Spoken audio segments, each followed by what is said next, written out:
नमस्कार, मैं आश्रुति वोहरा एक बार फिर से आपका स्वागत करते हैं हमारे इस खास बुलेटिन में। शुरुआत करेंगे बड़ी खबरों के साथ।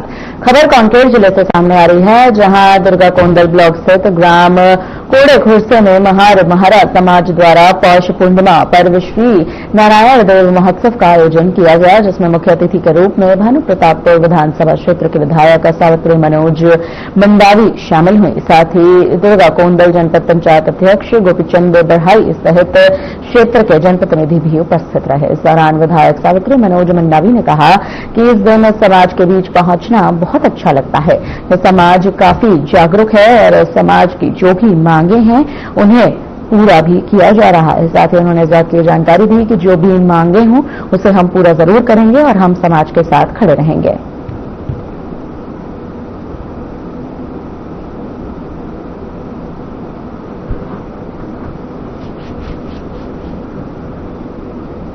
मन में मनाते हैं पहले बदलते अब ऐसे हुई हमारे समाज के जागरूकता हुई और एकजुटता करके हम सब एक क्षेत्र के जतिक भी क्षेत्रवासी हम पूरे क्षेत्र के एक जगह मिलके बहुत ही धूमधाम से अपन इष्ट देव नारायण देव के पौष पूर्णिमा त्योहार न मनाथन और हर साल वैसे ही मनाथन। जैसे आज ये साल अभी मतलब जब श्रीमान रामायण के आयोजन करे हन साथ साथ और मुख्य अतिथि मन बुलाथन और हम आशीर्वाद स्वरूप मना के हम आशीर्वाद देते और हमारे नारायण देव मना था ना, वहाँ से हमारे क्षेत्र के विकास और हमारे मतलब जो उत्सुकता है वो बहुत आगे बढ़ गए, बढ़िया लगते और हम लोग सगुन मिलते करते, इसलिए हम नारायण देव के त्योहार में मनाते और पौष पूर्णिमा त्योहार मतलब हर साल मनाते रहे। और हम एक हमारे पूर्वज मतलब हम ऐसे मतलब यानी कि मैं धन्यवाद देना चाहता हूँ कि जो ऐसे भगवान ने चुनी जो नारायण देव स्वयं विष्णु भगवान के रूप है और राम के अवतार में आ रही से और हम होकर आज वंशज हैं तो हम अपन अपना गौरवान्वित महसूस करते हैं। नारायण देव भगवान की जय। कुसरिया महार महारा समाज छत्तीसगढ़ की ओर से आप सभी को नूतन वर्ष, शाकंभरी जयंती, साथ ही साथ हमारे कुसरिया महार महारा समाज पौष पूर्णिमा नारायण देव त्योहार के गाड़ा गाड़ा आप सब जगला बधाई। मैं बताना चाहूंगा कि हमारा समाज इस बिहार क्षेत्र में रहते हुए भी सभी समाज की तरह हमारे समाज की रीति रिवाज, परंपरा, संस्कृति को संजोए रखने के लिए इस त्योहार का हम आयोजन करते हैं। इससे हमारा समाज संगठित होता है और हमारे इस कोड़े खुर्से क्षेत्र दुर्गा कोंडल ब्लॉक के पूरे हमारे समाज भाई आए हुए हैं और आकर इस त्योहार को हम बहुत ही हर्षोल्लास के साथ मना रहे हैं। त्योहार का हम 2 दिन का आयोजन रखते हैं। कल हमारा कलश स्थापना हुआ था, पूजा अर्चना हुआ था नारायण देव का और आज हम हमारे क्षेत्र के पूरा हमारे समाज के दाई दीदी, युवा साथी, बुजुर्ग, सियान और पदाधिकारी आकर आज हम नारायण देव का रैली निकालते हैं और बाजा गाजा के साथ रैली निकालकर इस त्योहार को बहुत ही हर्षोल्लास से मनाते हैं। आज हमारे इस त्योहार में क्षेत्र के विधायक, लोकप्रिय गरीब जनता की सुनैया हमारे सावित्री मनोज मंडावी जी ला हम निमंत्रण दे रहे हैं। आज हमारे समाज ला एक सामुदायिक भवन की घोषणा करे रही से ओकर लोकार्पण कुछ कारणवश नहीं हो पाई, अधूरा है और आज हमारे समाज के प्रति बोर खनन की घोषणा करे है, हमारे शिव मंदिर का 1.5 लाख की घोषणा करे है, हमारे गांव की शीतला माता 5 लाख की घोषणा करे। ऐसे हमारे समाज के धीरे धीरे उत्थान और विकास होते। अब हमारे समाज के प्रति लोकप्रिय नेता मला बुला जाबो, जनप्रतिनिधि मला बुलाबो, हमारे समस्या ला अवगत कराबो तो हमारे समाज के प्रति ओमन विकास के कार्य करें।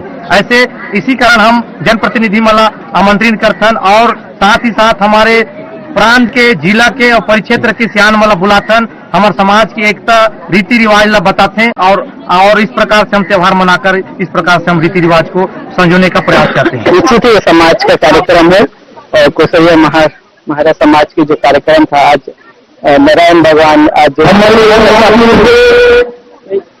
बहुत पावन दिन पौष पूर्णिमा का दिन है, छेचरा का दिन है और कंबरी दिवस भी है और नया साल भी चल रहा है। तो ऐसे पावन अवसर पे हम आज महार समाज के कुसरिया महार समाज के कार्यक्रम में पहुंचे हैं।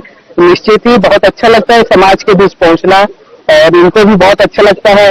इन्होंने कार्यक्रम बुलाया था और पूरा मान सम्मान हमको दिया, अच्छा स्वागत किया और निश्चित ही ये समाज जागरूक समाज है और ये समाज जो भी मांगे एक मांग को पूरी की है। तो पहले भी इनकी मांग पूरी कर चुकी हूँ, भवन दे चुकी हूँ, किसी कारणवश ये लोकार्पण आज नहीं हो पाया तो निश्चित है इस समाज के साथ हमेशा रहूंगी और जो जो उनकी समस्याएं बिल्कुल इस समस्या को सुन के हल करने का प्रयत्न करूंगी और पुनः पूरे समाज को बहुत बहुत बधाई।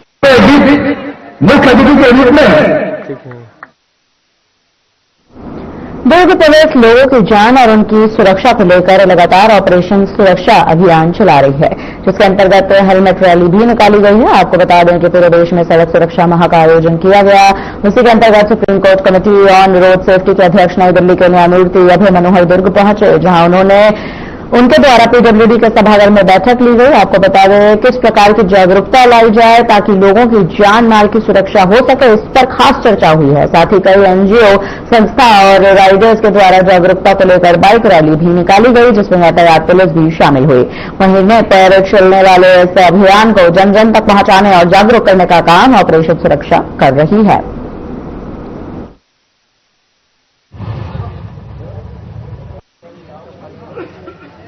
जो सुप्रीम कोर्ट के माननीय जस्टिस श्री अभय मनोहर सप्रे भी गए थे, उनके द्वारा भी समीक्षा की गई। और चूंकि यातायात मंथ का प्रारंभ हो रहा है तो एक बहुत अच्छी पहल ये हमारी महिला राइडर्स जो है, ये एक इन्होंने बंधन का कंसेप्ट मुझे बताया कि जिस तरह से राखी बांधी जाती है वैसे इस तरह से ये जो है महिला राइडर्स जो है एक समझ लीजिए कि ये रोड बंधन है इनका, हेलमेट पहन के चलना।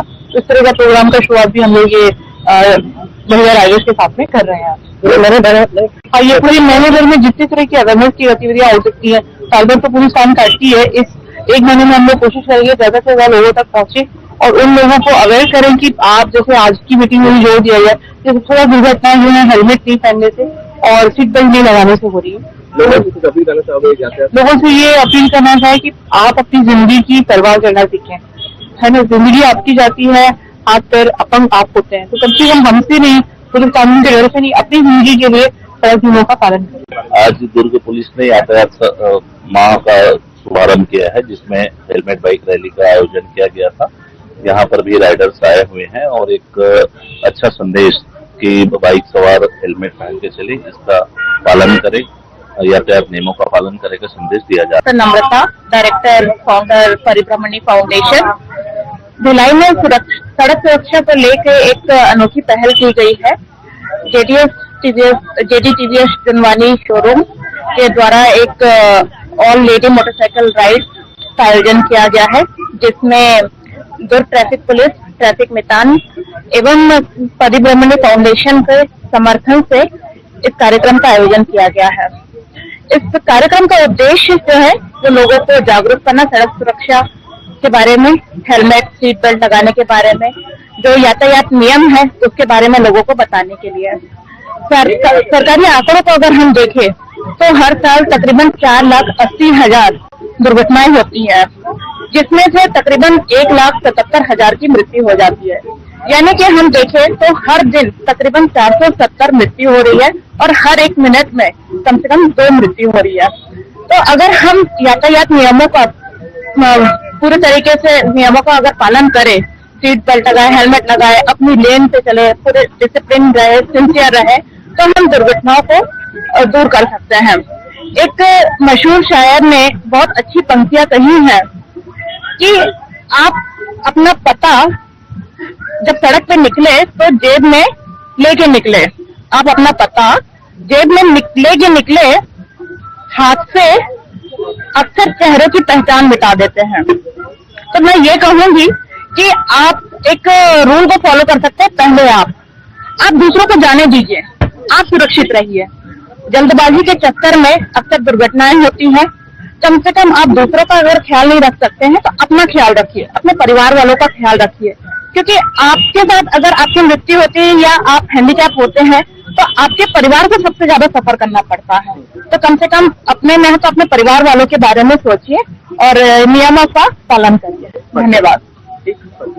मैं डॉक्टर नम्रता सिंह, फाउंडर परिभ्रमणी फाउंडेशन। छत्तीसगढ़ सरकार के 2 वर्ष का कार्यकाल पूरा होने पर प्रदेश सरकार के अलग अलग विभाग के मंत्रियों ने अपने विभागों की खासा जानकारी दी।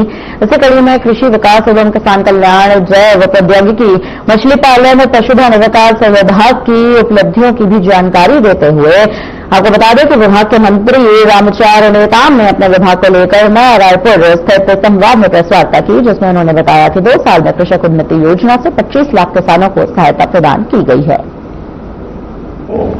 आप सबने देखा कि पूरे एक एक करके एग्रीकल्चर एलाइड डिपार्टमेंट का हमारी जो प्रगति है इस बारे में आप सबके समक्ष दिखाने का हमने प्रयास किया है और हम सबके लिए एक बड़ी उपलब्धि है कि यहाँ देश में सर्वाधिक कीमत पे हम धान को उपार्जन कर रहे हैं। तो आप देख सकते हैं कि 2023-24 में 24,72,000 किसानों का पंजीकृत किया गया, जिनका खरीदी 144 लाख मीट्रिक टन से ऊपर उनका उपार्जन हुआ, जिनका भुगतान 44,954 करोड़ किसानों को हम लोगों ने दिया। वहीं 24-25 में 25,49,000 किसानों को पंजीकरण हुआ, जिसमें कि 149,25,000 मीट्रिक टन धान हम 24-25 में उपार्जन किए, जिसका कि 46,279 करोड़ किसानों के खाते में हम लोगों ने सीधे वितरण किया। ये कह सकते हैं कि पूरे और इसके साथ साथ 23-24 में जो 2 वर्ष के लंबित बोनस का जो भुगतान था पिछले वर्षों का पहले का, वो भी 3,716 करोड़ का भुगतान किया गया। इस प्रकार से टोटल भुगतान इन 2 वर्षों में ही किसानों के खाते में 94,960 करोड़ रुपए किया गया। 94,960 करोड़ इतनी बड़ी राशि मैं समझता हूं कि किसी भी देश के अन्य राज्यों में सीधे किसानों के खाते में नहीं गया होगा। हम अगर देखें कि धान खरीदी पर प्रत्येक किसान को औसत 3,65,000 रुपये का भुगतान हुआ, तो इस प्रकार से एक बहुत बड़ी उपलब्धि है हमारे प्रदेश के लिए कि जब यहाँ पे हम कर रहे हैं। इस बार हम लोगों ने, आपको भी जानने की थोड़ी उत्सुकता होगी कि धान खरीदी के बारे में नहीं बता रहे हैं। यद्यपि खाद्य विभाग की ओर से जब प्रेजेंटेशन होगा तो उसमें बताया जाएगा, लेकिन हमारे विभाग किसानों का हित रक्षण के लिए लगातार प्रयास कर रही है। उनका जो उत्पादन हो रहा है उनके लिए बेहतर मार्केट की सुविधा, उनके लिए पैसे सीधे उनकी आमदनी को हम बढ़ा सके, क्योंकि जब हम देश को हम एक विकसित भारत की कल्पना लेके चल रहे हैं तो उस दिशा में हमारा छत्तीसगढ़ भी विकसित छत्तीसगढ़ होगा। और इसके लिए सबसे बड़ा योगदान कृषि विभाग का, कृषि मंत्रालय का है। इसलिए हम किसानों के भरोसे में लेकर के किसानों का, उनकी उत्पादन क्षमता को हम बढ़ाने का लगातार प्रयास कर रहे हैं। और इसलिए आपने देखा होगा कि पीपीटी के माध्यम से हमने दिखाया है कि किस प्रकार से किसानों को हम अच्छे खाद और बीज को हम उपलब्ध करा सके। एक जमाना था कि जब छत्तीसगढ़ में किसानों को बीज के लिए तरसना पड़ता था, दूसरे राज्य का आश्रित होना पड़ता था। सरकार के लिए बड़ी चुनौती होती थी कि ये सरकार कैसे किसानों को बीज उपलब्ध करा सके, लेकिन अब हमारी स्थिति जो है काफी बेहतर हुई है। हम लोगों ने आत्मनिर्भर कहना चाहिए कि छत्तीसगढ़ पे ही हम अब आश्रित हो गए हैं।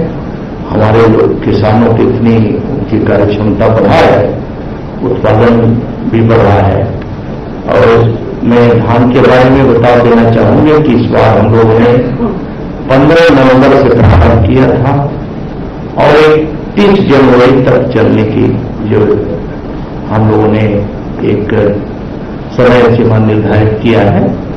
अभी तक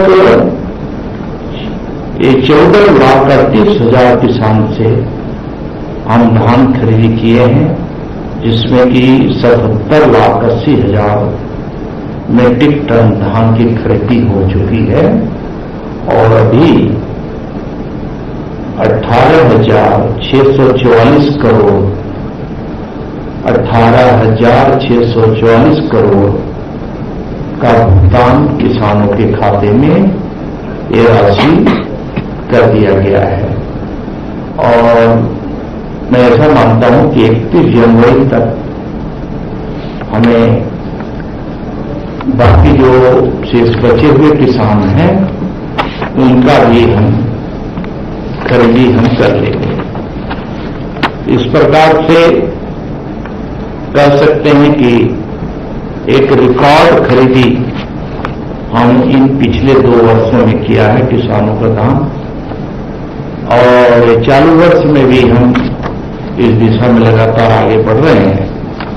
हमारे यहाँ के किसानों को किसी प्रकार की समस्या न हो, उनका जो उत्पादन हो रहा है उनको एक बेहतर मार्केट मिल सके, उनका बेहतर कीमत मिल सके, इसके लिए विभाग भी लगातार प्रयास कर रहा है।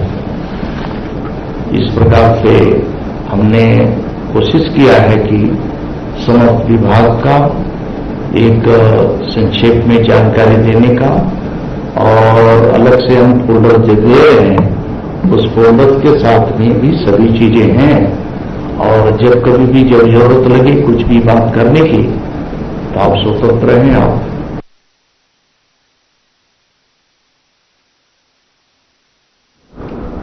फिलहाल यहाँ पर रुकते हैं छोटे से ब्रेक के लिए, जल्द लौटेंगे बड़ी खबरों के साथ।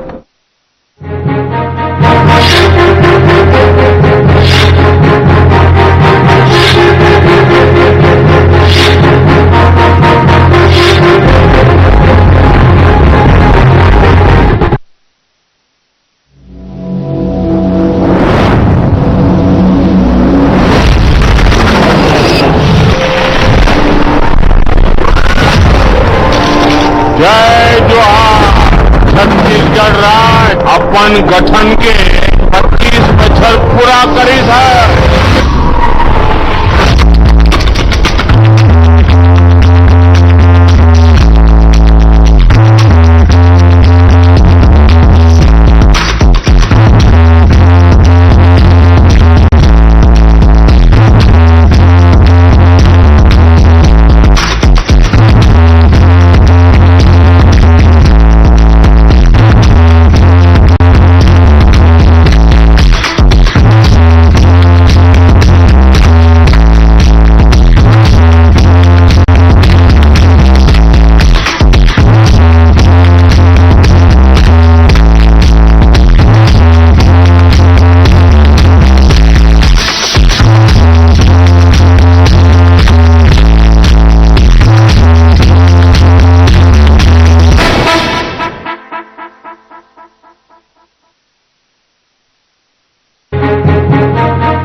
ब्रेक के बाद एक बार फिर से आपका स्वागत है। बढ़ते हैं खबरों पर आगे। बीजेपी प्रवक्ता अमित चिन्नानी का बयान सामने आया है।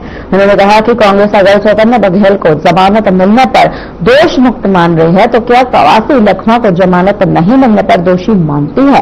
उन्होंने कहा कि क्या एक आदिवासी नेता को कांग्रेस के कुछ नेताओं ने शराब घोटाले में मुहरा बनाकर इस्तेमाल किया और अब सलाखों के पीछे छोड़ दिया। चैतन्य बघेल को केवल जमानत मिलने पर कांग्रेस के कुछ नेताओं द्वारा सत्यमेव जयते के पोस्टर उनके फोटो के साथ लगाए गए हैं। पूर्व मुख्यमंत्री जिनके ये बेटे हैं वो भी कुछ इसी प्रकार की बात कर रहे हैं। भाजपा का एक विनम्र प्रश्न है, चैतन्य बघेल अगर जमानत मिलने पर दोष मुक्त मान लिए जाएंगे तो कवासी लखमा जमानत न मिलने पर क्या दोषी मान लिए गए हैं? क्या कांग्रेस ने ये मान लिया है कि पूर्व आबकारी मंत्री कवासी लखमा ही इस शराब घोटाले के सरगना थे? अगर नहीं तो ये दोहरा रवैया पूर्व मुख्यमंत्री के बेटे और एक आदिवासी नेता के लिए क्यों है? क्यों न ये माना जाए कि एक आदिवासी नेता को कांग्रेस के उस वक्त के तत्कालीन मुख्यमंत्री ने मोहरा बनाया और आज उन्हें कांग्रेस पार्टी ने अकेला छोड़ दिया है।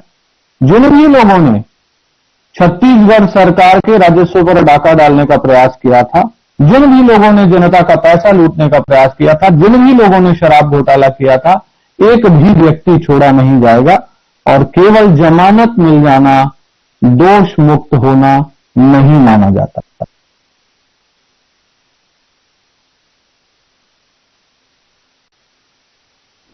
बीजेपी प्रदेश प्रवक्ता देवलाल ठाकुर का बयान सामने आया है। उन्होंने कहा कि सीएम विष्णुदेव साय के नेतृत्व में छत्तीसगढ़ पर्यटन विकास की दिशा में बहुत तेजी से आगे बढ़ रहा है। छत्तीसगढ़ को पर्यटन हब बनाने की दिशा में सतत पहल भी की जा रही है। उन्होंने आखिर अपने इस बयान में और क्या कुछ कहा है, आइए आपको सुनाते हैं। छत्तीसगढ़ पर्यटन की दिशा में बहुत तेजी से आगे बढ़ रहा है। छत्तीसगढ़ के हमारे यशस्वी मुख्यमंत्री श्री विष्णुदेव साय जो छत्तीसगढ़ को एक पर्यटन क्षेत्र बनाना चाहते हैं, पूरे छत्तीसगढ़ में पर्यटन के क्षेत्र में विकास हो रहा है। बस्तर वनांचल क्षेत्रों में वहां की संस्कृति संस्कार को देखने के लिए होम स्टे जैसी योजनाओं का क्रियान्वयन हो रहा है। भोरमदेव स्वदेश दर्शन योजना के तहत 146 करोड़ रुपए से वहां जो विकास कार्य होंगे, डोंगरगढ़, बमलई और महामाया दंतेश्वरी, इन सभी शक्तिपीठों का जिस प्रकार से विकास के लिए कार्य चल रहे हैं, निश्चित ही आने वाले समय में छत्तीसगढ़ पर्यटन के क्षेत्र में हमारे यशस्वी मुख्यमंत्री श्री विष्णुदेव साय के कुशल मार्गदर्शन में एक पर्यटन का नया हब बनने जा रहा है छत्तीसगढ़।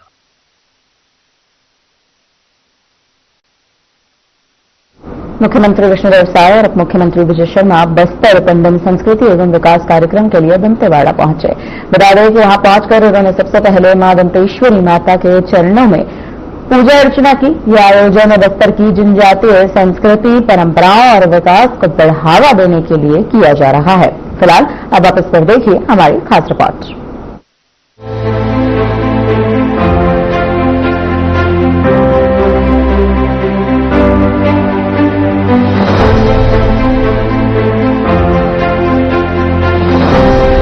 मुख्यमंत्री विष्णुदेव साय और उप मुख्यमंत्री विजय शर्मा बस्तर पंडुम संस्कृति एवं विकास कार्यक्रम के लिए दंतेवाड़ा पहुंचे, जहां उन्होंने सबसे पहले महादंतेश्वरी माता के चरणों में पूजा अर्चना की। यह आयोजन बस्तर की जनजातीय संस्कृति, परंपराओं और विकास को बढ़ावा देने के लिए किया जा रहा है। बस्तर पंडम 2026 छत्तीसगढ़ सरकार के संस्कृति विभाग द्वारा आयोजित है, जो बस्तर संभाग के 7 जिलों में लोक कला, नृत्य, गीत, शिल्प और जनजातीय जीवन शैली को संरक्षित करने का मंच प्रदान करता है।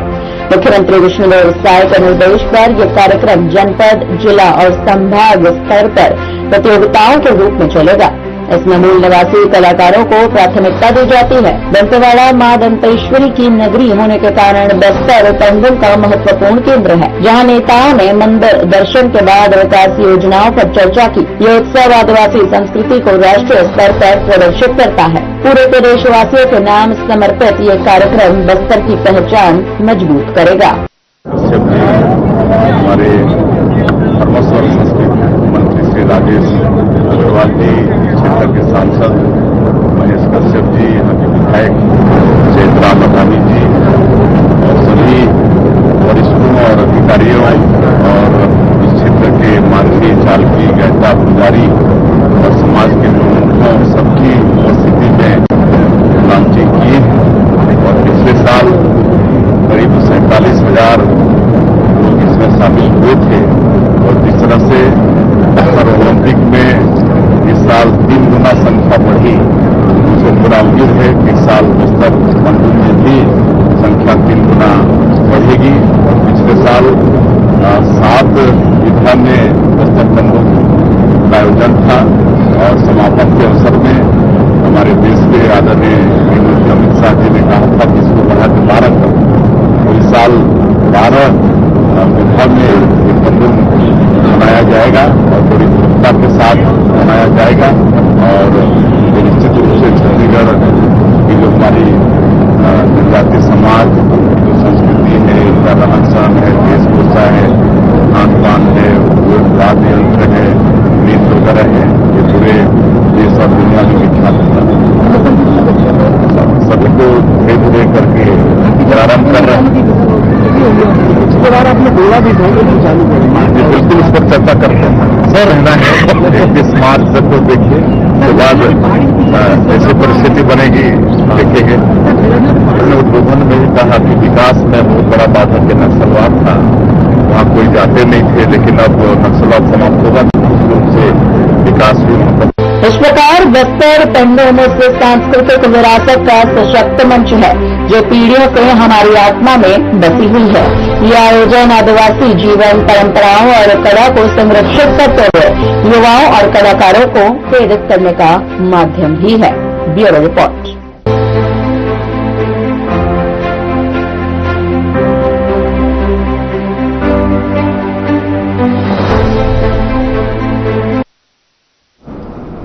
फिलहाल के लिए बस बुलेटिन में इतना ही। मुझे दीजिए इजाजत। नमस्कार।